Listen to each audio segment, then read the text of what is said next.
అంటే ఇక్కడ మనం ఇంకో విషయాన్ని కూడా వస్తే ఏదైతే మన గూగుల్ లాంటి సంస్థలు మేమే తీసుకొచ్చిన గతంలో వాళ్ళు ప్రచారం చేసిన పరిస్థితి, గవర్నమెంట్ అని మేము తెచ్చామని చెప్పిన పరిస్థితి.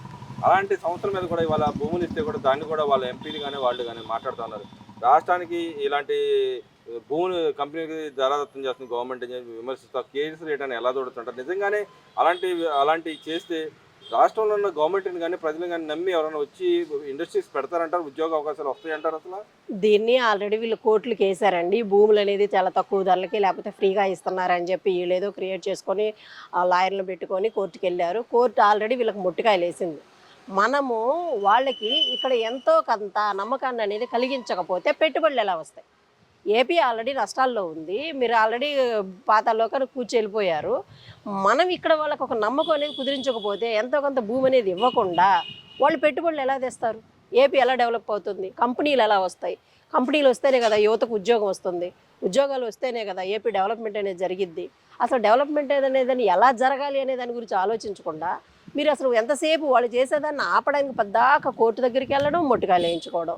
కనీసం మీకు విసుగు రావట్లేదా? జనాలు ఆ న్యూస్ చదివి చదివి మీ గురించి ఉన్నా కాస్త ఇది కూడా ఇంకా పాతాళ లోకానికి వెళ్ళేలాగా చేస్తున్నారు మీ గురించి. అంటే ఇక్కడ అపోజిషన్ పార్టీ అంటే గవర్నమెంట్‌తో పాటు పనిచేయాల్సిన పరిస్థితి ఉంటది. ప్రజల కోసం పనిచేయాలా?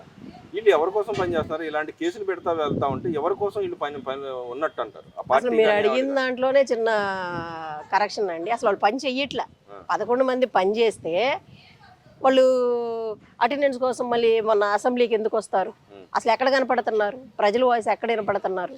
అసలు దేని గురించి అసెంబ్లీలో మాట్లాడుతున్నారు? దేని గురించి అయినా మాట్లాడితే వాళ్ళు పని చేశారు అని మనం చెప్పచ్చు. ఏ పని చేయకుండా మేము గెలిచాం కాబట్టి 11 మందివి ఆడకపోతే మమ్మల్ని వాళ్ళు తగులుకుంటారు. మేము చేసిన పాపాలు, కష్టాలు, నష్టాలు, ప్రజలను పెట్టిన ఇబ్బందులు, దోచుకున్నవి అన్నీ బయటికి లాగుతారు. ఒక్కొక్కటి అడిగి మమ్మల్ని హింసిస్తారు. మా వల్ల కాదు ఇంక ఇదా అనుకున్నారు.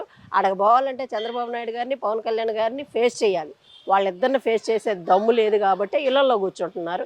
ఎప్పుడైతే ఇంకా వీళ్ళ జీతాలు కట్ అయిపోతాయి, మనకి గవర్నమెంట్ నుంచి మనకు రావాల్సిన కాస్త ఉపయోగాలు అయితే రావని ఎప్పుడైతే అనుకుంటున్నారో అప్పుడు వెళ్ళి అసెంబ్లీకి వెళ్ళి మళ్ళీ ఒకసారి అటెండెన్స్ వేయించుకొని ఆ 11 నిమిషాలు ఉండి బయటకు వస్తున్నారు. అంటే ఇక్కడ తప్పులు చేసిన ఏదైతే గత గవర్నమెంట్ చేసినా, ఎవరు చేసినా తప్పులు చేసినయి బయటికి రాకూడదు, ఎవరు మాట్లాడకూడదు అనే విధంగా వీళ్ళు కోర్టుకెక్కి అలా చేయటాన్ని ఎలా చూస్తున్నారు? ఇప్పుడు లిక్కర్ స్కామ్ కూడా అదే పరిస్థితిలో ఉంది. అది కూడా దాని మీద కూడా కోర్టుకెక్కిన పరిస్థితి. వాళ్ళు బయటికి రాకూడదు, వాస్తవాలు బయటికి తెలియకూడదని. మరి ఎవరికి తెలియాలంటారు? ప్రజలకు తెలియకపోతే, జనాలకు తెలియకపోతే ఇంకెవరికి తెలియాలంటారు వాస్తవాలు? సార్ గవర్నమెంట్ ఫామ్ అయ్యేదే ప్రజల కోసం.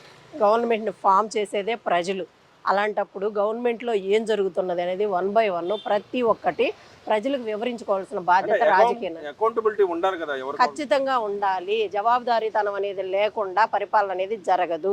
ఖచ్చితంగా జవాబుదారీతనం అనేది వాళ్ళు చూపిస్తున్నారు. ఇదిగో మేము ఇంత తెస్తున్నాము, ఇంత పెడుతున్నాము, ఇదిగో ఇంత ఎంప్లాయ్‌మెంట్ అనేది ఇస్తున్నాము, ఇన్ని కంపెనీలు అనేది తీసుకొస్తున్నాము, రైతులకి ఇదిగో ఇంత డబ్బులేస్తున్నాము, ఇదిగో పథకాలకి ఇంత డబ్బులేస్తున్నాము, రోడ్లు ఇదిగో ఇంత డబ్బులు పెట్టి చేస్తున్నాము, రోడ్లు ఇంత విస్తీర్ణం జరిగింది అని చెప్పి వన్ బై వన్ అనేది ఒక్కటి వాళ్ళు వివరించుకుంటూ ఇస్తున్నారు. వాళ్ళకి వివరణ వాళ్ళు ఇచ్చుకుంటున్నప్పుడు మీరు ఆగాలి. ఆల్రెడీ మీరు ఏపీని నాశనం చేసినప్పుడు అది ఎదుగుదల కోసం అనేది కాస్త టైం తీసుకోవాలి. అంతేగాని రాగానే చిటికలో జరిగిపోవడానికి ఇదేం మాయాజాలం కాదు. కష్టపడాలి, డబ్బులు క్రియేట్ చేయాలి, అభివృద్ధిని క్రియేట్ చేయాలంటే చాలా టైం పడుతుంది. దానికోసం మనం ఎదురు చూడాలి. గవర్నమెంట్కి అవసరమైతే మీరు సపోర్ట్ చేయాలి. కానీ ఇంకా ఒక్క సీటు తెచ్చుకునే దానికి కూడా మీరు ప్రయత్నాలు చేస్తున్నారు. ఇది కరెక్ట్ కాదని మేము చెప్తాం. అంటే ఫైనల్‌గా చెప్పండి. ఏదైతే గవర్నమెంట్‌లో జరిగిన అంశాలని బయటికి పెట్టకుండా ఉంటా ఇలా ఒక రాజకీయ పార్టీగా ఉంటే రాజకీయంగా విమర్శించొచ్చు. వాస్తవాలు చేసినా కూడా అబద్ధాలు చెప్పుకుంటా సోషల్ మీడియాలో ఏ పార్టీ అయినా సోషల్ మీడియాలో అబద్ధాలు చెప్పుకుంటా ఈ గవర్నమెంట్ చేసిందని తప్పు అని చెప్పుకుంటూ చూసే వ్యవహారాన్ని ఎలా చూస్తారు? నిజంగానే ప్రజలకి నిజ నిజాలు తెలుస్తాయి అంటారు. ఇలా చేసుకుంటూ పోతే నిజ నిజాలు ఎవరు తీసుకొస్తారంటారు? మీడియా ప్రాముఖ్యత ఇక్కడ ఎలా ఉంటుందంటారు? ప్రజలు ప్రతి ఒక్కటి అబ్జర్వ్ చేస్తున్నారు సార్. అబ్జర్వ్ చేయకుండా అనేది గవర్నమెంట్ అనేది ముందుకెళ్ళదు. ఒకవేళ గవర్నమెంట్ అనేది కరెక్ట్గా చెయ్యకపోతే జగన్మోహన్ రెడ్డి గారికి ఎలా 11 సీట్లు ఇచ్చి ఇంట్లో కూర్చోబెట్టారో అలాగే ఏ గవర్నమెంట్ అయినా వాళ్ళు ఖచ్చితంగా ఇంట్లో కూర్చోబెడతారు. ఆ బలం ఒక ప్రజలకు మాత్రమే ఉన్నది. కానీ అలాగే వచ్చిన నాయకులు కూడా వాళ్ళు ఏం చేస్తున్నారు, పరిపాలన ఎలా చేస్తున్నారు, వాళ్ళు ఎంత ఖర్చు పెడుతున్నారు, ఎంత అప్పు ఉంది అనేదాన్ని ప్రజలకు జవాబుదారీతనంగా ఖచ్చితంగా ఉండాలి. అది రాజ్యాంగం ఇచ్చిన రూలు. వాళ్ళు అలాగే ఉంటున్నారు. దీన్ని ఎవరో వచ్చి ఇది చెయ్యట్లేదు, అది అసలు ఏం చెయ్యట్లేదు అని చెప్పి 10 సార్లు మీరు సోషల్ మీడియా ముందుకు వచ్చి వాగినా కానీ అభివృద్ధి అనేది కనిపిస్తున్నప్పుడు ప్రజలు వాళ్ళకి ముట్టికాయలు వేస్తారు. అంటే ఈ వాస్తవాలు ఎవరు బయటికి తీయగలరు అంటారు? ఖచ్చితంగా మీడియా ఉంది, ప్రజలు ఉన్నారు, సోషల్ మీడియా ఉంది, అలాగే అసెంబ్లీలు ఉన్నాయి కదా సార్. అసెంబ్లీ సాక్షిగా వాళ్ళు మేము ఇది చేస్తున్నామని మేము బయటికి తీసుకొస్తున్నప్పుడు ఇప్పుడు వీళ్ళు అసెంబ్లీలో స్పీకర్లకు కానీ లేకపోతే అపోజిషన్ పార్టీకి ఇదిగో మేము చేస్తున్నామని చెప్పి ఈ చేసే ఒక విధానాన్ని వాళ్ళకి ఇస్తారు. ఇదిగో మేము ఇది చేస్తున్నాం, మీ క్వశ్చన్ మాకు చెప్పండి, ఇదిగో మేము చెయ్యట్లేదు, మీ క్వశ్చన్ మమ్మల్ని అడగండి అనేది అటు ఇటు రెండు చర్చలు జరుగుతూనే ఉంటాయి. అలాగే మీడియా ఒకటి ఉంది. అలాగే ఇప్పుడు రైతులు ఉన్నారు సార్, వాళ్ళకి జరగలేదు, వాళ్ళు ఖచ్చితంగా రోడ్డు ఎక్కుతారా లేదా? వాళ్ళకి ఇవ్వాల్సిన డబ్బులు ఇవ్వమంటారు, ఇస్తామంటారు. అన్నదాత సుఖీభావ పడ్డా కూడా పడలేదు, రైతులు గుర్తాడేసారని మళ్ళీ వాళ్ళు ప్రచారం చేస్తారు. పడ్డాయి, అన్నదాత సుఖీభావ పడ్డాయి ఖచ్చితంగా. నిన్న చంద్రబాబు నాయుడు గారు చూపించారు ప్రతి ఒక్క అలాంటి పథకాలు ఉంటే మంచిదని అంటారా? ఖచ్చితంగా సార్. ఇప్పుడు ప్రజలకి పంటలు పండవు, వాళ్ళకి భూములు ఉంటాయి, పంటలు పండవు, మళ్ళీ ఒక 4-5 నెలలు లేకపోతే ఒక సంవత్సరం వచ్చేసరికి వాళ్ళ జీవితాలు ఏంటి? కొంతమంది ఊర్లు కూడా వేసుకుంటూ ఉంటారు. వాళ్ళకి ఎంతో కొంత మనము 1,00,000 ఇవ్వకపోయినా కనీసం ఒక వేలల్లో ఎంతో కొంత చేదోడు అనేది, ఇదిగోండి మీరు చచ్చిపోకండి, కనీసం మీకు ఈ సంవత్సరం ఈ పంట పడలేదు కౌలుదారులకు కానీ వాళ్ళకి కానీ, ఇదిగో మా సైడ్ నుంచి మేము ఇంత భరోసా రైతులకు మేము ఇస్తున్నాం అనేది ఖచ్చితంగా వాళ్ళకి ఇవ్వాలి. ఎందుకంటే వాళ్లే కదా మనకి సంపద, అలాంటి సంపదను మనం కాపాడుకోవాలి. అంటే ఇక్కడ ఇంకో మాట కూడా వస్తే, నిన్న చంద్రబాబు నాయుడు గారు అనౌన్స్ చేశారు, ఇండియన్ స్కూల్ ఆఫ్ అగ్రికల్చర్ అని చెప్పి ఒకటి అనౌన్స్ చేశారు, ఒక సంస్థ లాంటిది అనౌన్స్ చేశారు. అంతకుముందు ఐఎస్పీ బిజినెస్ లాగా అగ్రికల్చర్ కూడా తీసుకురాబోతుంది. దానివల్ల రైతులకు ఏ విధమైన ఉపయోగాలు ఉంటాయంటారు? నిజంగానే అగ్రికల్చర్ సెక్టర్లో రెవల్యూషన్ అంటూ వస్తుంది అంటారా? అగ్రికల్చర్ ఎందుకు ఇది చేస్తున్నారు అని అంటే, మనకి పట్టుకొమ్మ ఏంటంటే అండి ప్రకృతి, అలాగే సంపద. ఆ సంపద ఎక్కడి నుంచి వస్తుందంటే పాడి పంటల నుంచే వస్తుంది. ఆ పంటల్ని అగ్రికల్చర్ విధానంలో కొత్త కొత్త మార్పులు తీసుకొచ్చి పంటలు సృష్టించే విధానం, అంటే ఇంకా అభివృద్ధి చేసే విధానం అనే దాన్ని ఏపీకి మనకు తీసుకురావాలని చెప్పేసి ఈ అగ్రికల్చర్ విధానాన్ని అనేది మొన్న ఈయన వచ్చారు కదండి, బిల్ గేట్స్ ఆయన వచ్చారు కదా, ఆయన వచ్చినప్పుడు ఆయనకు మొత్తం దీని గురించి చూపించిందే. అందుకు మేము అగ్రికల్చర్ విధానంలో కొత్త కొత్త విధానాలు తీసుకురావాలి, పంటలు అనేదాన్ని ఇంకా అభివృద్ధి చూపించాలి, ఏపీని ఇంకా డెవలప్ చేయాలి, కొత్త మోడిఫికేషన్స్ కావాలి అని చెప్పి మాత్రమే వీళ్ళు ఇంకా కృషి చేస్తున్నారు. చంద్రబాబు నాయుడు గారు అనేది మీకు పడకపోతే, ఒకవేళ ఇంతకుముందు పార్టీలకు ఉన్న ఎవరికన్నా పడకపోయినా కానీ ఆయన అనేది ఒక ఎక్స్పీరియన్స్ ఉన్న వ్యక్తి కాబట్టి, ఇంతకుముందు 2 సార్లు ఎమ్మెల్యేగా అండ్ సీఎంగా చేసిన వ్యక్తి కాబట్టి ఆయన ఖచ్చితంగా ఏపీని అనేది అభివృద్ధి చేసుకోవడానికి చాలా కృషి చేయాలి. ఎందుకంటే ఏపీ అనేది అభివృద్ధి కాకపోతే నెక్స్ట్ మళ్ళీ కూడా మాకే ప్రమాదం వస్తుంది. కాబట్టి అభివృద్ధి చేసి చూపించాలి, అది మా బాధ్యత కూడా. అంటే ఇక్కడ అలాంటి సంస్థలు తీసుకోవడానికి ఎలా చూడొచ్చుంటారు? కొత్త సంస్థలు చాలా గొప్ప విషయం అండి. అలా ముందు నమ్మాలి, అలాంటి వాళ్ళు మన దగ్గరికి రావాలి అంటే చంద్రబాబు నాయుడు, పవన్ కళ్యాణ్ గారిని నమ్మాలి. పలానా ఒక వ్యక్తి అక్కడ ఉన్నాడు అని అంటే ఆయన చెయ్యగలడు, ఆయనకు ఆ కెపాసిటీ ఉంది, ఆ క్యాపబిలిటీ ఉందని నమ్మినప్పుడే అటువంటి పెద్ద సంస్థలు అనేది ఇక్కడికి వస్తాయి. రైతులకు ఎంత మేలు జరిగింది అంటారు? ఖచ్చితంగా మనం వెయిట్ చేద్దాం సార్, మేలు జరగాలని. అంతటోళ్ళు ఇక్కడ తీసుకొస్తున్నారు అని అంటే మేలు జరగాలనే కదా. వాళ్ళు రావడం ఏంటి, వాళ్ళ పెట్టుబడులు ఏంటి అని అంటే మనం ఇక్కడ ఎంతో కొంత వాళ్ళకి చూపించాలి కదా. ఇది మా దగ్గర ఉన్న భూములు, దీనికి మీరు ఎంతో కొంత ఏదో ఒకటి చెయ్యండి, కంపెనీలు పెట్టండి, లేకపోతే పంటలు పండించండి, ఏదో ఒకటి చేయండి. కంపెనీ మాకు మాత్రం ఒక అభివృద్ధి అనేది కావాలి, ఒక యువత అనేదానికి ఉద్యోగాలు అనేది కావాలి అనేదాన్ని ఏదో ఒక రూపంలో అభివృద్ధి అనేది క్రియేట్ చేయడం, ఆ కంపెనీలను తీసుకురావడం అనేది చంద్రబాబు నాయుడు గారు, పవన్ కళ్యాణ్ గారు భుజాల మీద ఉంది కాబట్టి వాళ్ళ ప్రయత్నాలు వాళ్ళు చేస్తున్నారు. దానికి తగ్గ సపోర్ట్ అనేది మనం చేయాలి. అంటే ఇక్కడ ఇంకో మాట కూడా వస్తే, ఏదైతే వాళ్ళు ఒక గార్గ్ పిటిషన్ అని చెప్పి వేస్తాను, గతంలో అయితే బాబాయ్ విషయంలో కూడా అలాగే పిటిషన్ వేసి ఆ వ్యాఖ్యానించకూడదని చెప్పి అసెంబ్లీ ఎలక్షన్ టైంలో మాట్లాడిన కేసులు వేసిన పరిస్థితి. వాస్తవం ఇంకో పక్కన ఇవాళ తిరుపతి రెడ్డి వ్యవహారంలో కూడా అదే పరిస్థితి. అదేవిధంగా గార్గ్ పిటిషన్ వేసి వాస్తవాలు బయటికి తెలియకూడదు, కోర్టుకు మాత్రమే తెలియజేయాలి, ప్రజలకు తెలియకూడదు అనే విధంగా చూడటాన్ని ఎలా చూడతారు? నిజంగా వాస్తవాలు బయటికి రావాలంటారు, వద్దంటారు? వాస్తవాలు ఖచ్చితంగా రావాలండి. ప్రజలకు సంబంధించినవి ఏవైనా సరే ప్రజలకు తెలియాలి. రాష్ట్రంలో ప్రజల ఆస్తుల గురించి కానీ ప్రజలకు సంబంధించిన ఏ విషయాలు ఉన్నా ప్రజలకు తెలియాలి. నీ పర్సనల్ విషయాలు ఏమన్నా ఉంటే అలాంటి కేసులు వేసుకుని కార్గో అని చెప్పి వాటి నా పర్సనల్ టచ్ చేస్తున్నారు కాబట్టి నా బయటికి రాకూడదు, నా పరుగు పోతుందని చెప్పుకోండి. అంతేగాని ప్రజలకు సంబంధించిన ఆస్తులు కానీ ఈ తిరుమల దేవస్థానం ఎవరిదండి? ఇదా కాదుగా, ప్రజలు కదా. అక్కడ హుండీలో డబ్బులు వేసేది ప్రజలు, దేవాలయం నడిపించేది ప్రజలు. అంటే ఆ హుండీలో వచ్చే ఆదాయం అంతా ఎవరిస్తున్నారు? ప్రజలు కదా. మరి అలాంటప్పుడు అక్కడ తప్పు జరిగినప్పుడు సోషల్ మీడియా ద్వారానో కోర్టుల ద్వారానో ఇది నిజమా ఉట్టిదా అని తెలియజేయాల్సిన బాధ్యత ప్రజలకి తెలియాల్సిన బాధ్యత ప్రభుత్వానికి ఉంది, మీడియా వరకు ఉంది. కుదిరితే నువ్వు కూడా తప్పులు ఏంటో తెలియచేయి ప్రజలకి, అంతేగాని ప్రజలకు సంబంధించింది ఏది నువ్వు తెలియకూడదు, దాని మీద ఏదో వేస్తాను కోర్టులో తీసుకొస్తాను అనేది మూర్ఖత్వం. ప్రజలు ఏం చూస్తూ ఊరుకోరు. అంటే ఇక్కడ మరి చూస్తే మీడియా కానీ సోషల్ మీడియా కానీ ఏదైనా విమర్శలు తావిస్తున్న పరిస్థితిలో ఇప్పుడు మన రాష్ట్రంలో చూస్తున్నాం. అంటే ఎలాంటి విమర్శలు రావాలంటారు? దాంట్లో ప్రజలకు ఏ సంబంధమైన అంశాల మీద బయటికి రావాలంటారు? ఖచ్చితంగా కూడా గుర్తుపెట్టుకోవాలండి, కూటమి ప్రభుత్వం వచ్చి ఏమైతే నిర్వర్తించిందో లేదో ముందు ప్రజలు తీసుకోవాలండి. 4000 పెన్షన్ ఇస్తున్నారు, ఉచిత బస్సు అన్నారు ఇస్తున్నారు, తర్వాత వచ్చేసి గ్యాస్ సిలిండర్లను ఇస్తున్నారు, తర్వాత అభివృద్ధి పరంగా తీసుకొస్తా అన్నారు. ఇప్పుడే ప్రస్తుతంలో ఏమైందంటే రాష్ట్రం అభివృద్ధి చెందాలంటే పెట్టుబడులు రావాలి. అమరావతికి పెట్టుబడుల విషయంలో చంద్రబాబు నాయుడు గారు కానీ, లోకేష్ గారు కానీ, పవన్ కళ్యాణ్ గారు ఏం చేయాలో అది చేస్తున్నారు. ఎందుకంటే గతంలో వచ్చిన పెట్టుబడులన్నీ మిమ్మల్ని చూసి, మీ కమిషన్ చూసి పారిపోయి వెళ్ళిపోయారు. అయితే అలాంటి దారుణాతి పరిస్థితుల్లో ఉన్న ఆంధ్రప్రదేశ్ని మళ్ళీ ఎదుటోళ్ళకి పెట్టుబడులు పెట్టే ఇంట్రెస్ట్ని తీసుకురావాల్సింది కూటమి ప్రభుత్వం. అంటే ఇంట్రెస్ట్ రావాలంటే నిన్ను నమ్మి వెళ్ళిపోయినవాడు మళ్ళీ నువ్వు వెళ్ళిపోయాక మళ్ళీ ఆయన నమ్మించి తీసుకురావాలంటే ఎలాగా?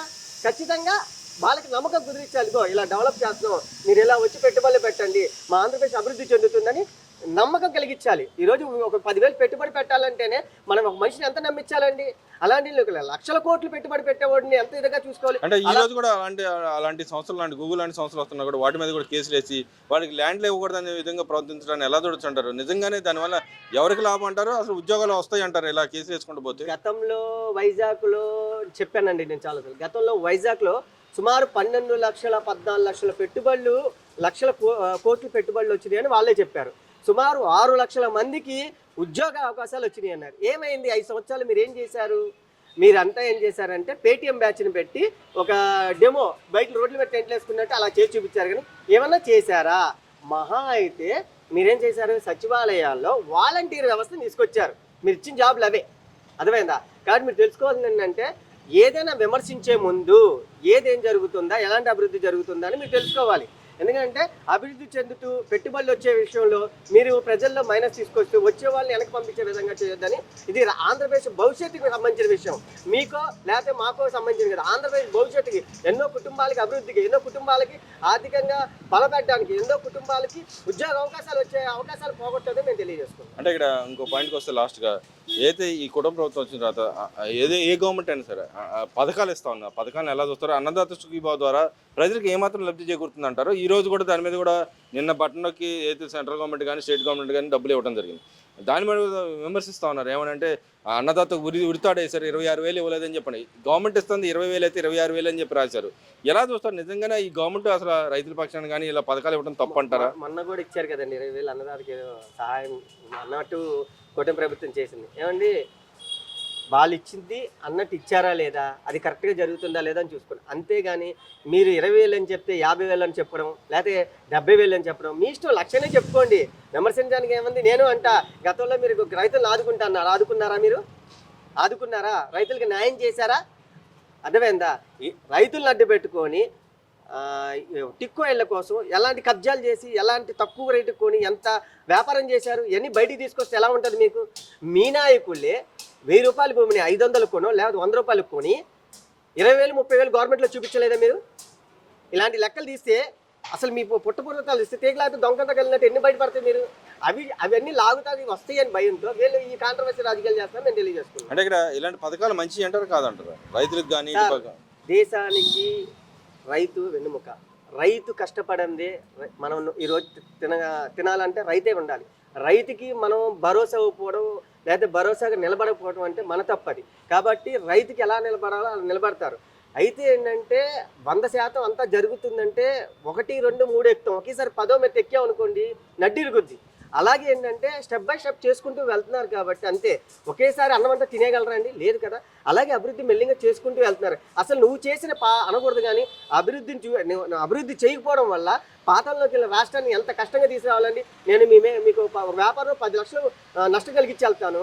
ఆ నష్టాన్ని పూడ్చుకుంటూ వ్యాపారాన్ని డెవలప్ చేయాలంటే ఎంత కష్టపడతారు చిన్న వ్యాపారం. అలాంటి ఆంధ్రప్రదేశ్ని ఎంత అభివృద్ధి చేయాలని ఎన్ని బాటలు పడాలని ఆ అనుభవజ్ఞులు కాబట్టి పెట్టుబడులు తీసుకొచ్చి రాష్ట్రాన్ని అభివృద్ధి పరంగా నడిపిస్తున్నారని మేము అనుకుంటున్నాం. దానికి పవన్ కళ్యాణ్ గారు, చంద్రబాబు నాయుడు గారు, నారా లోకేష్ గారు చాలా అద్భుతంగా పరిపాలిస్తారు. ఇప్పుడే అయ్యింది, 2 ఏళ్ళు అవుతుంది సుమారుగా, ఇంకా 3 ఏళ్ళు ఉంది. చూస్తూ ఉండండి. అనుకున్న విధంగా అన్ని కంప్లీట్ చేస్తారు. మాకు తెలుసు పోలవరం కూడా కంప్లీట్ చేస్తామని కూడా ఈ మధ్యన చంద్రబాబు నాయుడు గారు అన్నారు. ఖచ్చితంగా ప్రజలకు మరొక అద్భుతమైన పరిపాలన ఇస్తారని కూటమి ప్రభుత్వం నేను తెలియజేసుకుంటాను. అంటే ఈరోజు కూడా మనం చూస్తూ ఉన్నాం, కోట్లకి ఎక్కే పరిస్థితి. యాక్చువల్గా సంస్థలు రాకూడదు అన్నట్టుగానే ఒక సంస్థలకి ఉచితంగా భూములు ఇవ్వకూడదనే మాటలు మాట్లాడుతున్నారు. దోచుకోవడానికి ఈ గవర్నమెంట్ చేస్తుందని చెప్పి మాట్లాడారు. కోర్టుకు ఎక్కిన కోర్టులు చివట్లు పరిస్థితి. నిజంగా పెద్ద పెద్ద సంస్థలు ఇలాంటి కోట్లకి ఎక్కి రానియకుండా అడ్డుపడతాం ఎవరికి లాభం అంటారు? నిజంగానే యువతకు ఉద్యోగాలు ఇలా చేస్తా పోతే ఉద్యోగాలు ఉంటాయి అంటారు అసలు రాష్ట్రంలో? ఎప్పుడు కూడా ముందుగా వాళ్ళు ఇది తక్కువకి లీజుకి ఇచ్చేశారు అని కోర్టుకి వెళ్తాం ఎంత తప్పు. మరి మీ పార్టీ ఆఫీస్ కోసం మళ్ళీ మీ నాయకుడు వైజాగ్లో రుషికొండ దగ్గర ఏది 450 కోట్లతో 15 ఎకరాలు గవర్నమెంట్ సైట్ మీరు ఎలా తీసుకున్నారు? మరి ప్యాలెస్ మీరు ఎలా కట్టుకుంటున్నారు? అది గవర్నమెంట్ కోసం కట్టిన ప్యాలెస్ అంట కదా. గవర్నమెంట్ కోసం కట్టడం ఏంటండి? ఇప్పుడు ప్రజలకు ఉపయోగపడేది కడితే ఏదైనా ఉపయోగం. ఇప్పుడు ఉద్యోగాలు వచ్చే వాళ్ళు కంపెనీలు ఇతర రాష్ట్రాలతో పోటీ పడాలంటే మనం ఏదో బెనిఫిట్ ఇవ్వాలి కదా కంపెనీలకి. ఆ బెనిఫిట్ ఇస్తేనే కదా మనకు ఉద్యోగాలు కల్పించేది. అలా కాకోకుండా తక్కువకి ఇచ్చేసారు అంటే మీకు ఇష్టమైన కంపెనీలకి, మీకు ఇష్టమైన వాళ్ళకి, మీ రాజకీయంగా మీకు ఆర్థికంగా వనరులు ఉన్న వాళ్ళ కంపెనీలకి మాత్రం మీరు ఎంతకైనా ఇవ్వచ్చు, ఫ్రీగా ఇచ్చేయచ్చు. కోట్లు విలువ చేసే భూములు ప్రజలకు ఉపయోగపడి యువతకి ఉద్యోగాలు వచ్చే కంపెనీలకు మాత్రం తక్కువకి ఇస్తే మాత్రం మీరు కోర్టులోకి వేసేస్తారు. అందుకే కోర్టులో కూడా ఏమన్నారు, ప్రతిదానికి మీరు కోర్టులోకి వేసేసి అనవసరంగా ఎందుకు మా టైం వేస్ట్ చేస్తున్నారని కూడా చెప్పారు కదా. అంటే మరి ఎవరికి లాభం అంటారు ఇలా కోర్టు కేసు వేయటం, పదే వేయటం ఎలా చూడొచ్చు ఇక్కడ? వైసీపీ వాళ్ళ ఉద్దేశం ఒకటేనండి, జగన్మోహన్ రెడ్డి గారి ఉద్దేశం ఒకటే. ప్రభుత్వం అభివృద్ధి పదంలో ముందుకెళ్తుంది. ఉద్యోగాల కల్పనలో గత ప్రభుత్వం కంటే కూటమి ప్రభుత్వం చాలా మెరుగ్గా ముందుకు వెళ్తుంది. అన్ని కంపెనీలు గత వైసీపీ ప్రభుత్వంలో ఏ కంపెనీ వచ్చినా ముడుపులు లేనిదే కంపెనీకి పర్మిషన్ లేదు. ఒకవేళ వచ్చినా సరే వాళ్ళ తలకై నొప్పి. అది ఆ పొల్యూషన్ అంటాడు, ఇది అంటాడు, ఆ బోర్డు ఈ బోర్డు అని చెప్పి వాడు బాబు మాకు మీ రాష్ట్రం వద్దని పరిగెత్తే వరకు మీరు ఇచ్చేశారు. ఈరోజు అలా లేదు. ఈరోజు ఓపెన్ డోర్స్ మన రాష్ట్రంలో. ఈ గవర్నమెంట్ లో కూడా ఇలా కేసు వేయడం వలన వచ్చే అవకాశాలు ఎంత మాత్రం ఉంటాయంటారు? పదే ఇలా వచ్చే పెద్ద కంపెనీలు, ఇంటర్నేషనల్ కంపెనీలు కూడా ఇలా చేస్తే నమ్మకం అనేది ఏర్పడేది ఎవరి కోసం నమ్మకం వస్తుంది అంటారు? ఎవరి మీద నమ్మి ఇన్వెస్ట్మెంట్ చేస్తారంటారు? ఇక్కడ మీరు అడిగిన పాయింట్ కరెక్టేనండి. ఇక్కడ ఎంతసేపు మన రాష్ట్రాన్ని వీళ్ళు తక్కువ చేయడం అంటే మనల్ని మనం తక్కువ చేసుకోవడం అని వాళ్ళ ఆలోచన ఇదవట్ల. వాళ్ళ ఆలోచన ఎంతసేపు దాదాగిరి గుండాయిజం దగ్గరే ఆగిపోయింది. కానీ ఇది మన పిల్లల భవిష్యత్తు, మన రాష్ట్ర భవిష్యత్తు అనే వాళ్ళకి ఇంగిత జ్ఞానం ఉంటే పదే కోర్టుకు వెళ్ళి కేసులు వేసి జడ్జి గారితో మొట్టిగా లేపించుకోరనమాట. ఇదే ధోరణి కనుక వైసీపీ వాళ్ళ ప్రయత్నం అలాగే ఉంటే ప్రజలు మాత్రం నెక్స్ట్ ఆ 11 సీట్లు కూడా ఇవ్వరు. దానితో పాటు యువత నమ్మటం మానేశారు జగన్ని. ఇదే ధోరణి ఉంటే మీకున్న 40% షేర్ కూడా కనీసం 10% కూడా రాదని నేను తెలియజేస్తున్నాను. అంటే ఇక్కడ పదే ఫేక్ ప్రచారాలు చేయటాన్ని ఎలా చూడొచ్చు అంటారు? పదే నడుస్తూ ఉంది ఫేక్ ప్రచారం. రాజకీయ పార్టీ ఏ పార్టీ అయినా సరే ఇలా ఫేక్ ప్రచారాలు నడిపడం వలన ఎవరికి లాభం అంటారు? నిజంగానే ప్రజలకి ఏమైనా ఉపయోగపడుతుంటారు ఇలా ఫేక్ ప్రచారాలు? ప్రజలు నమ్మాలంటారు అలాంటి చేసేటట్టు కూడా? సోషల్ మీడియా వచ్చినాక ఎవరికి ఇష్టం వచ్చినట్టు వాళ్ళు ఫేక్ ప్రచారాలు, పబ్లిసిటీలు చేయటం బాగా ఇదైపోయిందండి. కానీ ప్రజలకి గ్రౌండ్ లెవెల్లో ప్రజలకి ఎవరు ఏం పని చేస్తున్నారు, ప్రభుత్వం తిరిగి ఎలా ఉందని ప్రజలు ఆలోచిస్తారు. ప్రజలు కూడా చూస్తూ ఉంటారు. సోషల్ మీడియాలో వాళ్ళు ప్రభుత్వం పని చేయట్లేదని మీరు అన్నంత మాత్రాన ఇక్కడ ఏం ఇదవ్వబోదు. ప్రజలు నమ్మారు కాబట్టి కూటమి ప్రభుత్వం అవకాశం ఇచ్చారు. అలాగే గ్రౌండ్ లెవెల్లో మీరు కనుక చూస్తే గత ప్రభుత్వంలో పంచాయతీ లెవెల్లో పవన్ కళ్యాణ్ గారు ఒకే ఒక్క టర్మ్లో మీటింగ్ పెట్టి 1300 పంచాయతీలు ఒకసారి మీటింగ్ పెట్టి సెంట్రల్ గవర్నమెంట్లో వెనక్కి వెళ్ళిపోయిన నిధులు కూడా మళ్ళీ తీసుకొచ్చారు. ఇవన్నీ రోడ్ల విషయంలో కానీ ఉద్యోగాల విషయంలో కానీ అభివృద్ధి చూసి జగన్ గారికి ఇంకా కుళ్ళు ఇదైపోతుంది, నేను మళ్ళీ రానేమో అని చెప్పి అందుకే పదే ప్రభుత్వం మీద బురద జల్దామని చూస్తున్నారు. అంతే తప్ప ఆయన ఏం చేసినా ఏదైనా ప్రజలను నమ్మే పరిస్థితులు అయితే లేరు. మరి ఇక్కడ చూసుకుంటే వ్యక్తిగత హననం చేసిన వ్యక్తులే మళ్ళీ వెళ్ళి కోర్టుకు వెళ్ళి మా మీద ఇలా వ్యక్తిగతంగా విమర్శిస్తున్నారు, విమర్శించకూడదు. ఇంకో పక్కన బాబాయ్ చంపేసిన దాన్ని కూడా గతంలో మనం చూసాం. చంద్రబాబు నాయుడు గారు ఉపయోగించుకోలేదు, ఎలక్షన్ రాజకీయం ఉపయోగించుకోకుండా గార్గ్ పిటిషన్ వేసిన పరిస్థితి, దాన్ని స్టే చేసుకున్న పరిస్థితి. అలాగే తిరుపతి రెడ్డి వ్యవహారం మీద కూడా చర్చ నడుస్తుంది. లడ్డులో కల్తీ జరిగిందా లేదా అనేది నిజం తెలుసని చెప్పి మొన్న కమిషన్ అయితే కమిషన్ దాని గురించి కోర్టుకి ఎక్కిన పరిస్థితి, కోర్టు చివాట్లు పెట్టిన పరిస్థితి. ఇవాళ కూడా మళ్ళీ ఇంకో కేసు వేసిన పరిస్థితి. అసలు ఆ లడ్డు కల్తీ జరిగిన విషయం బయటికి రాకూడదు, ఆ ఒక్క పాయింట్ రాకూడదు బయటకు అని మాట్లాడుతూ ఉన్నారు. ఇలా పదే పదే కోర్టుకి ఎక్కడాన్ని ఎలా చూడొచ్చు అంటారు? నిజంగానే వాస్తవాలు ప్రజలకు తెలియాలా వద్దంటారా? ఏమండి, జగన్మోహన్ రెడ్డి గారి సన్నిహితుడు పెద్దిరెడ్డి రామచంద్రారెడ్డి గారే స్వయాన ప్రెస్ మీట్లో మొన్న మీరు చూశారు. ఆయన ఏం చెప్పారు? లడ్డూలో కల్తీ జరిగిన విషయం వాస్తవమే కానీ కల్తీ జరగలేదనలేదు కదా, మేము చేసింది మేము చేసామని చెప్పట్లేదు, అక్కడ కల్తీ జరిగిందన్నారు. ఆయన ఆ మాట మార్చేశారు. మళ్ళీ అందరి ముందర చెప్పిన విషయాన్ని కూడా మీరు మళ్ళీ పదే పదే కల్తీ జరగలేదు, మేము తప్పు చేయలేదని చెప్పి మీరే కోర్టులో వేశారండి. అది ఎంత హాస్యాస్పదం. ఇప్పుడు సిట్ విచారణ జరుగుతుంది, మేము సిబిఐ ఎంక్వైరీ కూడా ఏమంటున్నాం? అది ఎవరైతే కల్తీ చేశారో తిరుమల క్షేత్రం అనేది ఒక భారతదేశంలో కాదు ప్రపంచవ్యాప్తంగా తిరుమల అనేది ఒక పవిత్రమైన క్షేత్రం. ప్రపంచవ్యాప్తంలో ఉన్న ప్రజలందరూ కూడా ఆయన చాలా భక్తితో కొలుస్తారు. అలాంటి పవిత్రమైన క్షేత్రంలో మీరు అలాంటి పని చేయడం చాలా మనోభావాలు దెబ్బతీసే పని చేశారు. దాన్ని మేము ఒక భక్తుడిగా, తిరుమల భక్తుడిగా నేను ఖండిస్తున్నాను. నేనే కాదు, ప్రజలందరూ కూడా దాని మీద సిబిఐ దర్యాప్తు చేసి ఎవరైతే లడ్డూలో కల్తీ చేశారో, నెయ్యి కానీ దానికి వాడే ఇతర వస్తువులు కానీ దానిలో కల్తీ చేసిన వాళ్ళందరినీ శిక్షించాలని ఆ భగవంతుడికి ఆ శిక్ష నిజాలు మొత్తం బయటికి రావాలంటారా? నిజాలు రావాలండి. నిజాలు రాకపోతే ఎలా? ఇప్పుడు వాళ్ళు మేము ఇన్ని కోట్లు అక్కడికి తిరుమలకి వెళ్ళే ప్రతి భక్తుడు వాళ్ళ సొంత సంపాదన దేవుడికి హుండీలో వేస్తున్నారు. ఆ హుండీ సంపాదన దేవుడికి సేవ చేయాల్సింది పోయి ప్రజలకి మంచి సదుపాయమైన మంచి ఆహార పదార్థం అందించాల్సింది పోయి నాణ్యత కలిగిన లడ్డు అందించాల్సింది పోయి మీరు అక్కడ కూడా కల్తీ చేసి అక్కడ కూడా మీరు జేబులో డబ్బులు వేసుకున్నాము అని చెప్పి అలా చేస్తే పాపం ఎన్ని రోజులు ఉండదండి. మీరు 5 సంవత్సరాలు చేసిన పాపం ఇప్పుడు బయటపడింది కాబట్టి ఇప్పుడు మీరు దాన్ని కప్పుపుచ్చుకోవడానికి మాట్లాడితే కోర్టులో కేసేస్తున్నారు. కోర్టులో కేసేసినంత మాత్రాన కోర్టు పద్దాక మీరు వేసిన పిటిషన్ తీసుకొని దాన్ని ఎంక్వైరీ చేస్తారనుకోవద్దు. ఏదైతే సంస్థలు వస్తున్నట్టుకి వాటి మీద కేసులు వేయటాన్ని ఎలా చూడొచ్చు? నిజంగానే రాష్ట్రానికి రావాల్సిన గవర్నమెంట్ సైడ్ కానీ ప్రతిపక్షం కానీ రాష్ట్రానికి రావాల్సిన నిధులు కానీ కంపెనీలు కానీ తెచ్చుకోవడానికి ప్రయత్నాలు చేస్తుంది. కానీ ఇక్కడ ఉన్న పార్టీ దాని మీద కేసులు వేయటాన్ని ఎలా చూడొచ్చు అంటారు? నిజంగానే ఇలాంటి కేసులు వేస్తే సంస్థల మీద కానీ వచ్చే కంపెనీల మీద కేసులు వేస్తే ఏ కంపెనీ వచ్చి ఎవరికి లాభం చేకూరుతుంది అంటారు? ఒక పక్క ఉద్యోగావకాశాలు ఎంత మాత్రం వస్తాయి అంటారు? ఇక్కడ జగన్మోహన్ రెడ్డి గారి తత్వం మొదటి నుంచి మనం చూస్తున్నామండి. ఆయనంతా కూలకొట్టే తత్వమేనండి. మరి మనం చూసాం 2014 నుంచి 2019 వరకు ప్రజా దర్బార్ అని చెప్పని ఒక ప్రజా దర్బార్ని ఏర్పాటు చేసి అప్పుడు ప్రభుత్వం ప్రజా సమస్యలను వినతుల ద్వారా స్వీకరించి పరిష్కరించడానికి ఒక ప్రజా దర్బార్లను నిర్మిస్తే ఈయన అధికారంలో రాగానే ఆ ప్రజా దర్బార్ను కూల్చాడండి.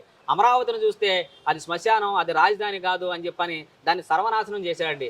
అదేవిధంగా వేలాది మందికి ఉపాధినిస్తున్నటువంటి అమర్ రాజా లాంటి ఫ్యాక్టరీలని ఈ రాష్ట్రం నుంచి పారిపోయేలాగా చేశారండి. అంతేకాకుండా అనంతపురంలో ఉన్న కియా మోటార్స్ వాళ్ళని కూడా బెదిరించి వాళ్ళ దగ్గర డబ్బులు గుంజే ప్రయత్నం చేశారండి. అంతేకాకుండా లులు లాంటి సంస్థలు ఎన్నో ఐటీ కంపెనీలు కూడా ఆంధ్రప్రదేశ్ రావడానికి వేచి చూస్తుంటే వాళ్ళందరి దగ్గర కమిషన్లు ఎప్పుడైతే అడగడం మొదలుపెట్టారో వాళ్ళందరూ ఇతని యొక్క ప్రవర్తనకు భయపడి ఆంధ్రప్రదేశ్ రావడం మానేశారండి. ఈ రోజున మనం కూటమి ప్రభుత్వం అధికారంలోకి వచ్చిన తర్వాత చూస్తున్నాము, గూగుల్ లాంటి పెద్ద పెద్ద ఇంటర్నేషనల్ సంస్థలు కూడా ఆంధ్రప్రదేశ్ రావడానికి సిద్ధంగా ఉన్నాయంటే అది కేవలం చంద్రబాబు నాయుడు గారు, పవన్ కళ్యాణ్ దాని మీద కూడా ఇప్పుడు కోర్టుకు ఎక్కుతున్న వ్యవహారం చూస్తున్నాం కదా మనం. చెప్తున్నాను కదండి, అతను అభివృద్ధి చేయడు, అభివృద్ధి చేసే వాళ్ళకి అడ్డం పడే ఆలోచనతోనే మొదటి నుంచి ఉన్నాడు. ఈ ప్రజా దర్బార్ కూల్చివేత కానీ, అమరావతిని సర్వనాశనం చేయడం కానీ, పోలవరం పనులు ఎక్కడికక్కడ ఆపేసేయడం కానీ ఇవన్నీ కూడా అతనంతా డిమాలిష్ ధోరణం అండి. కేవలం కూల్చే ప్రయత్నంలో ఉంటాడు కాబట్టి ఈ రోజున అతను కోర్టులో ఎవరికి లాభం? ఇప్పుడు యువతకి ఉద్యోగ అవకాశాలు ఎలా చేస్తే అవకాశాలు కంపెనీలు పెట్టే అవకాశాలు ఏమాత్రం ఉంటాయి అంటారు? చెప్తున్నాం కదండి, కేవలం జగన్మోహన్ రెడ్డి లక్షల కోట్ల రూపాయలు సంపాదించి అతను ప్యాలెస్లో హ్యాపీగా ఉన్నాడు. అతను నమ్ముకున్న అనుయాయులందరూ ఆ 5 సంవత్సరాలు వేల కోట్ల స్కాములు చేసి వాళ్ళందరూ బాగానే ఉన్నారు. కాబట్టి అతనికి మొదటి నుంచి రైతులన్నా యువత అన్నా కూడా చిన్న చూపండి. వీళ్ళందరూ ఆర్థికంగా అభివృద్ధి చెందకూడదు, వీళ్ళందరూ ఎక్కడ అభివృద్ధి చేస్తే నాలాంటి వాడు ఎక్కడ కిందకి జాగిపోతాడని ఒక భయంతో అతను ఎవరిని ఆర్థికంగా కానీ లేకపోతే వ్యక్తిగతంగా కానీ ఎగనిచ్చే పరిస్థితి లేదండి. అదేవిధంగా చూసుకుంటే మనం ఏదైతే తిరుపతి లడ్డు వ్యవహారం కానీ అటు పక్కన బాబా హెచ్ కేసు కానీ కోర్టులో జరుగుతున్న వాదోపవాదాల గురించి బయట మాట్లాడకూడదని చెప్పి మళ్ళీ ఒక రిట్ పిటిషన్ వేయటం జరుగుతుంది. దాన్ని ఎలా జరుగుతుంటారు? నిజంగా వాస్తవాలు బయటికి రావాలంటారా వద్దంటారా? ఖచ్చితంగా రావాలండి. ఇప్పుడు నీ ప్రమేయం లేనప్పుడు నువ్వు భయపడాల్సిన అవసరం లేదు. నువ్వు సుప్రీంకోర్టులోకి వెళ్ళి స్టేలు తీసుకురావాల్సిన అవసరం లేదు. నువ్వు సుప్రీంకోర్టులోకి వెళ్ళి నానా యాగి చేయాల్సిన అవసరం లేదు. నువ్వు ఎన్నిసార్లు హైకోర్టులోకి వెళ్ళినా సుప్రీంకోర్టులోకి వెళ్ళినా నీకు చెంపదెబ్బలే తగిలాయి. కాబట్టి ఎక్కడైనా జగన్మోహన్ రెడ్డి గారు బుద్ధి మార్చుకొని రాష్ట్రానికి రావాల్సిన కంపెనీలకు అడ్డం పడకుండా అదేవిధంగా ఈ లడ్డు విషయంలో కూడా ఏకసభ్య కమిషన్ ఏర్పాటు చేయడం జరిగింది. ఆ ఏకసభ్య కమిషన్ మీద కూడా సిగ్గు లేకుండా సుప్రీంకోర్టుకి సుబ్రహ్మణ్య శాస్త్రి గారి ద్వారా వెళ్ళావు. అది కూడా ప్రజలందరికీ తెలుసు. అక్కడ కూడా సుప్రీంకోర్టు చెంపదెబ్బలేసి పంపించింది, ఏకసభ్య కమిషన్ వేస్తే నీకేంటి ఇబ్బంది అని చెప్పని.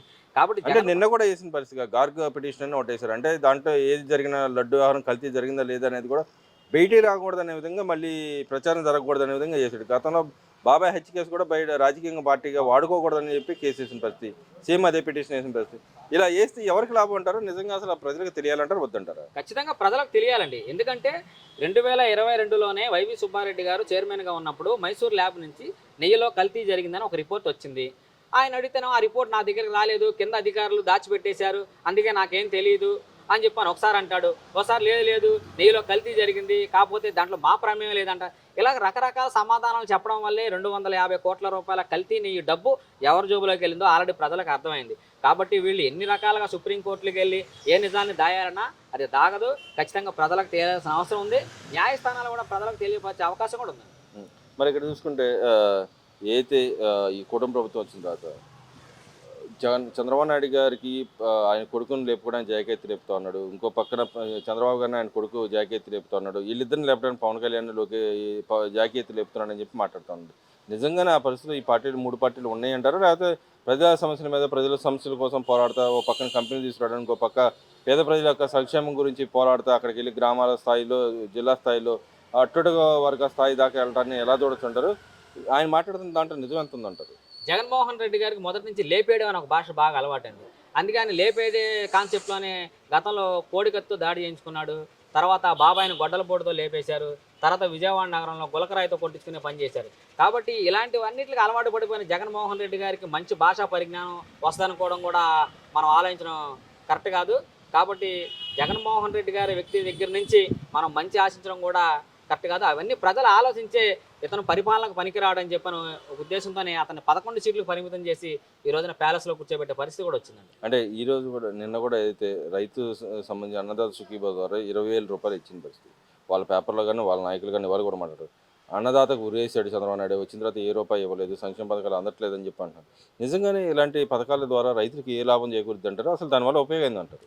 అంటే గతంలో మనం 2019 నుంచి 24 మధ్యకాలంలో చూసుకుంటే అనేక మంది కౌలు రైతులు ఆత్మహత్యలు చేసుకున్నారు. వాళ్ళందరికీ ₹1,00,000 తన సొంత జోబులో డబ్బులు ఇచ్చి ఆదుకున్న వ్యక్తి పవన్ కళ్యాణ్ గారని. మరి ఆ రోజున 5 సంవత్సరాలు అధికారంలో ఉండి నువ్వు రైతులకు ఏం చేయలేదు కదా. మరి ఈ రోజు నువ్వు ఏ రకంగా లబ్ధి పొందుతున్న రైతుల్ని మాయపెట్టి మభ్యపెట్టి, లేకపోతే ఒక మిర్చి రైతుల దగ్గరికి వెళ్ళి మాయ మాటలు చెప్పి, లేకపోతే ఒక అరటి రైతుల దగ్గరికి వెళ్ళి మాయ మాటలు చెప్పి, నువ్వు ఎన్ని మాయ మాటలు చెప్పినా రైతులు నమ్మే పరిస్థితి లేదు. ప్రతి రైతుకి 20,000 రూపాయలు అటు కేంద్రం నుంచి కానీ ఇటు రాష్ట్ర ప్రభుత్వం నుంచి వాళ్ళ అకౌంట్లో పడుతున్నాయి. ఆ రైతులందరూ కూడా సంతోషంగా ఉన్నారు. ఎక్కడ వ్యవసాయం చేసే రైతులు మేము ఈ కూటమి ప్రభుత్వంలోకి వచ్చిన తర్వాత ఇబ్బంది పడుతున్నాం అనే మాట ఈ రాష్ట్రంలో ఎక్కడా వినపడలేదు. అంటే ఇక్కడ రాజకీయ పార్టీ ఏ పార్టీ అయినా సరే అబద్ధాలు ప్రచారం చేస్తా, ప్రత్యేకంగా వాళ్ళు సోషల్ మీడియాలో అబద్ధాలు ప్రచారం చేస్తూ ఉంది. వాస్తవాలు ఎగ్గుదేల్చడానికి ఎవరు పనిచేయాలంటారు? ఏ మీడియా సంస్థలు పనిచేయాలంటారు? నిజ వాస్తవాలు జనాలకు తెలియాలా వద్దంటారు? ఖచ్చితంగా ప్రజలకు తెలియాలండి. మనం అనుకుంటాం ఏదో ఒక ఛానల్లో ఒక అబద్ధాన్ని 10 సార్లు ప్రచారం చేసినంత మాత్రం అది నిజం అవుద్దానో, లేకపోతే వాళ్ళ సొంత పేపర్లో ఒక అబద్ధాన్ని 10 సార్లు రోజు రాసినంత మాత్రం అది నిజం అవుద్దో అనుకోవద్దండి. ప్రజలు చాలా వివేకులు. వాళ్ళకి ఎప్పుడు ఎవరికి అధికారం ఇవ్వాలో తెలుసు, వాళ్ళు ఎప్పుడు ఎవరిని ఎక్కడ కూర్చోబెట్టాలో కూడా తెలుసు. దానికి బెస్ట్ ఉదాహరణ మన జగన్మోహన్ రెడ్డి గారికి మన 11 సీట్లు. అంటే ఇక్కడ అధికారమే పరమాధిగా ఇలా అబద్ధాలు చెప్పడానికి అసలు ఎందుకు అబద్ధాలు చెప్పాల్సిన అవసరం ఏంటంటే వాస్తవాలు తెలియజేస్తే తప్పేంటంటారు? అంటే అధికారమే పరమావధిగా తీసుకోవడానికి జగన్మోహన్ రెడ్డి గారికి ఉన్న ఒకే ఒక అవకాశం, ఆయనకి ధనకాంక్ష, తర్వాత ఆయన మీద ఉన్న 33 అవినీతి కేసుల నుంచి ఏదో రకంగా బయటపడాలని చెప్పని కేవలం అధికారం ఉంటేనే నేను కోర్టులకు వెళ్ళడానికి ఏదో మాయ మాటలు చెప్పచ్చు, అధికారం ఉంటే ఆ కేసుల నుంచి నేను బయటికి రావచ్చు. అంటే వస్తారు, అలా రాగలరు అంటారా? అలా న్యాయ వ్యవస్థ కూడా అలా పనిచేస్తుంది అంటారు ఇక్కడ? ఖచ్చితంగా లేదండి, అలా వచ్చే అవకాశం ఉండదండి. ఎన్ని సంవత్సరాలకైనా ఖచ్చితంగా న్యాయ వ్యవస్థ ఖచ్చితంగా జగన్మోహన్ రెడ్డి గారి కేసుల మీద ఖచ్చితమైన న్యాయం ఇచ్చి అతన్ని జైల్లో పెట్టడం జరుగుతుందండి. మనం ఎన్నో ఉదాహరణలు చూసాం. గతంలో జయలలిత గారిని చూసాం, లాలూ ప్రసాద్ యాదవ్ గారిని చూసాం. దేశంలో ఎలాంటి చూసుకుంటే చిన్న అవినీతి కేసుల్లోనే వాళ్ళు ఏళ్ల తరబడి జైల్లో ఉన్నారు. ఇతను వేల కోట్ల రూపాయల అవినీతి చేసిన, కాకపోతే ఒక అడుగు లేట్ అవుద్దేమో కానీ ఖచ్చితంగా శిక్ష పడుతుందండి. అంటే ఆ లూప్ హోల్స్ ఎందుకు ఉండాలంటే న్యాయ వ్యవస్థ ఆ లూప్ హోల్స్ మూలన తప్పించి తిరుగుతూ ఉన్నాడు. మరి ఒక పక్కన ఒక వ్యక్తి హత్య చేసిన వ్యక్తి ఎవరైనా సాధారణ వ్యక్తి ఎవరికి ఎలక్షన్లో పాల్గొనే అవకాశం ఉండదు. మరి ఇలాంటి నాయకులు కానీ ఇలాంటి వ్యక్తులు ఇలా మళ్ళీ ఎన్నికల్లో పోటీ చేస్తే ఇంక దానికి అర్థమే ఉందంటారు. ప్రజలు ఇస్తే తీర్పిస్తే అదే అయిపోద్ది అంటారా, లేకపోతే వాళ్ళు చేసిన తప్పులకి శిక్ష అనేది ఉండకూడదు అంటారా? అంటే భారత న్యాయ వ్యవస్థ ఒక సూత్రం మీద ఆధారపడిందండి. 100 తప్పులు చేసిన ఒక దోషి తప్పించుకున్నా పర్వాలేదు, కానీ ఏ తప్పు చేయనటువంటి నిర్దోషి శిక్షించబడకూడదని ఒక సూత్రం మీద మన భారతీయ న్యాయ వ్యవస్థ అనేది. అందులోని మీరు అన్నట్టుగా ఈ లూప్ హోల్స్ని ఈ జగన్మోహన్ రెడ్డి లాంటి వ్యక్తులు వాడుకొని కొన్నాళ్ళు సర్వైవ్ అయితే అవ్వచ్చు, కానీ ఖచ్చితంగా అంతిమంగా ఈ భారత న్యాయ వ్యవస్థ ఇలాంటి వ్యక్తులు ఖచ్చితంగా శిక్షించి తీరుతుంది.